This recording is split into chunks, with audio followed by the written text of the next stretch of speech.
In my view, we have three families. Your umbilical family, which is those that carry your blood. Then you have your tribal family, and you're responsible for them. And then you have your spiritual family, which is those who have gone beyond that guide you in this life. Our people endured so we would have a better life. The message that CNIGA wants to deliver is that our sovereignty is our building block. It's what a tribal government needs.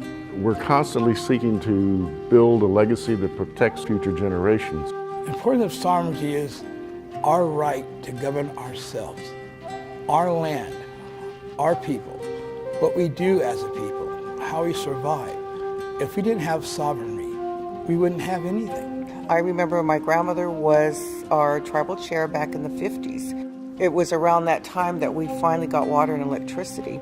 Prior to gaming, there was no real resource to take care of your own people, honestly. And gaming, of course, changed all that. Over the last 32 years that we've been in gaming, it has become a goal for us to make gaming not an end to itself, but a means to a greater future.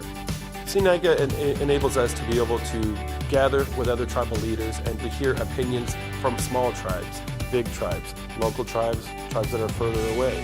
Primarily we focus on Indian gaming, but in the course of those conversations, economics come up across the state. And just looking at different opportunities and experiences that tribes have had and how they can share that with each other. Seeing where we came from, how we got here, it wasn't easy. These tribes in California changed the Constitution of California, fighting that battle. On behalf of 85 California tribes, please support Indian self-reliance and vote yes on 5.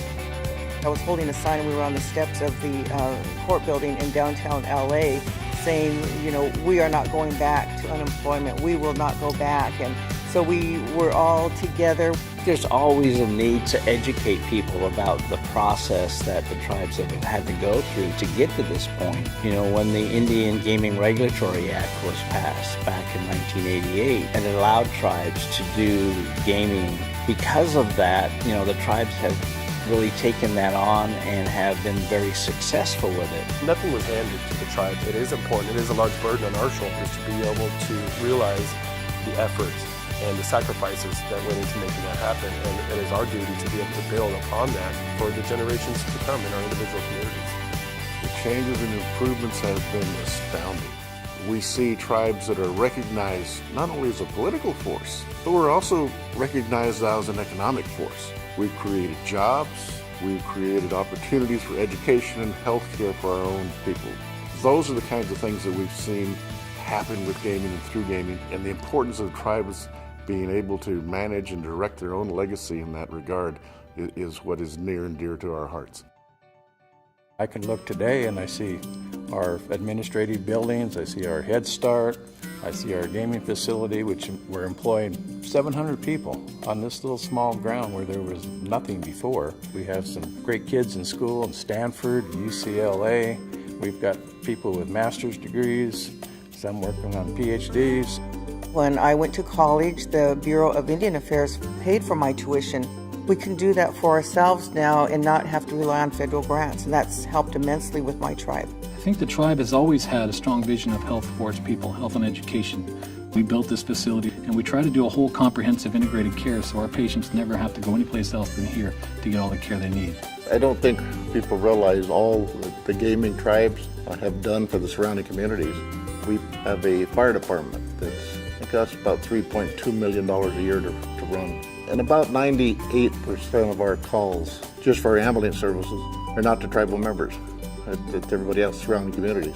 Over the past 15 years, my tribe at San Manuel, we've given over $100 million to the local charitable organizations. It's bridging that relationship between the Native community and the non-Native community. We in San Diego County, we refer to it as a kumeyaay spirit of giving.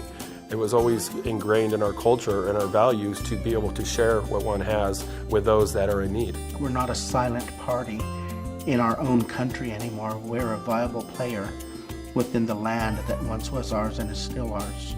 We're actually taking people off of welfare. You know, we're creating jobs. We're not like a Reno or Las Vegas that goes to a shareholder somewhere, but ours stays into the community. Indian gaming, we take those profits and we operate government programs and services. We're talking about infrastructure, we're talking about healthcare, education, housing.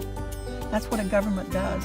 I got an obligation to those elders and my spiritual family that have gone on to ensure we could be what we are today, which I am very proud of, and I will continue to fight until I know I can't anymore.